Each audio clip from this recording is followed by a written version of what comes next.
Greetings, travelers, and welcome to another episode of Let's Play Splatoon Amiibo Challenge Edition. Last time, we took on Tier 3. I embarrassed myself a little bit on Chapter 11 there.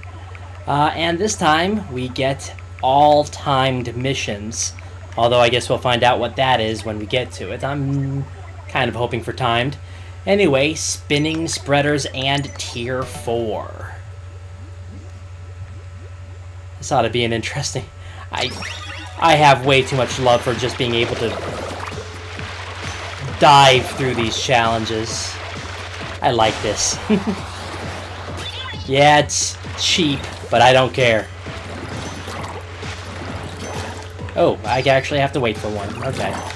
Oh, narrow platform is narrow. And yes, I just memed.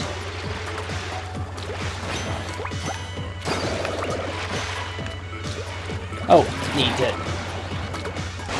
I was worried about that jump for a second, actually.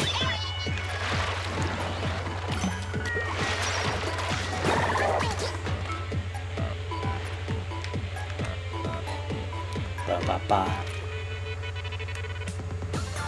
3 minutes should be plenty of time for this level, but oh, I didn't have to wait, did I?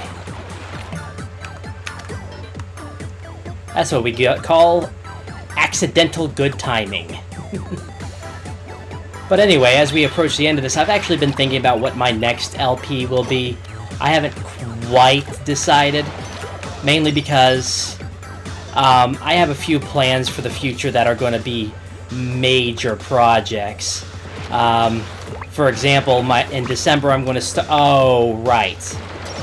In December I'm going to start a game I'm... Okay, I made that. Okay. A game that I'm looking quite forward to, namely Xenoblade Chronicles X. But I'm also planning another major LP, probably going to be the LP after Xenoblade Chronicles X, and that's going to be, I think, where is it? The Xenosaga Wow! The Xenosaga Trilogy, which is a bear to take on, because it's fairly long, there's a lot of things to do, and I want it to be a guide, considering that I have beaten those 3 games several times, and I thoroughly enjoy them. And I want it to be like a 100% playthrough. You know, finding all the secrets, getting all the skills, showing people everything that they can do in those 3 games. And that is absolutely a major undertaking. Now, because it is such a major undertaking, I don't know when I'll get to it, and I don't know how thorough I'll end up being. I'm fairly like anybody watching the channel knows right now, I'm new to this whole LP thing, and I like doing live commentary because I just feel that it's more natural.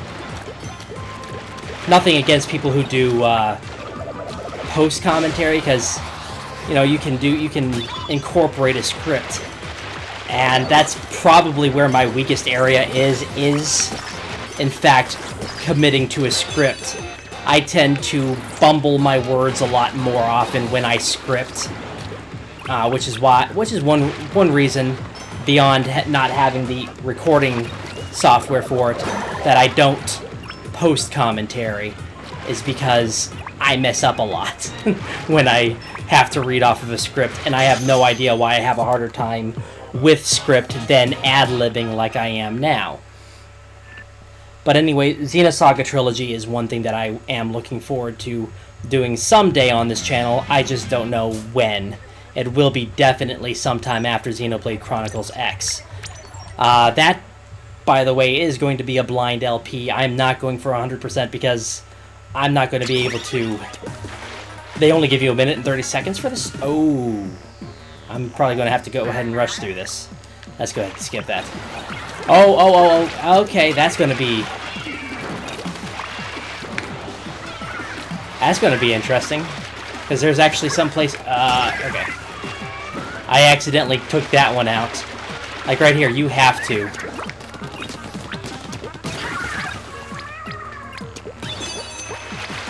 So Xenoblade Chronicles Cross is definitely going to be... Not Cross, I keep calling it Cross for some reason. X is definitely going to be a blind. And Xenosaga Trilogy is definitely not. Another game that I'm looking at LPing possibly soon-ish, and part of the reason that I'm saying soon-ish is something that I'll explain in the next and final episode of the Amiibo Challenge, is actually Shovel Knight. And I might be able to... yeah, I might be able to explain it during this fight because it's fairly easy. Part of the issue with Shovel Knight is that it has DLC coming out that will complete it.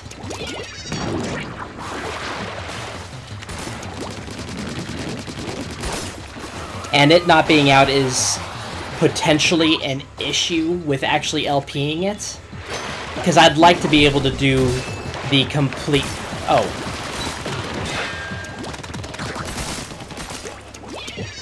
The complete experience. And if I wait until all the DLC is out, I can do a complete experience, I can do a 100% guide of Shovel Knight. And if I do it now, I'm going to have to, you know, do one part and then wait for the next DLC to launch, and then wait again for the next DLC to launch, and that... oh wow, you can kill the Kraken. Okay.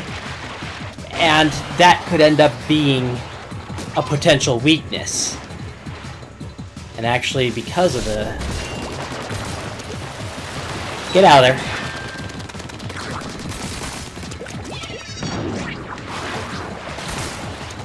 And because of the nature of having to wait for the DLC before you can actually 100% it, that's why I'm tempted to wait. But if anybody in the audience comments that they'd like me to go ahead and start it, I probably will, because it is a fun game. But I'm going to get to a couple of more of my ideas in the next episode, and if anybody is interested in it, go ahead and comment and say, hey, this would be a good idea for you. And that was fairly quick. Honestly, the Octomaw is not all that difficult. Octostamp can be a challenge. Octonozzle is much more of a challenge with the Kraken because he does not follow the bombs, which is the strategy you use anytime else. The Octowhirl is difficult under a time limit, that's for sure. I don't know what that's going to be like, but that's something for next episode. So, until then, this is Draco Breach reporting out. God bless and safe travels.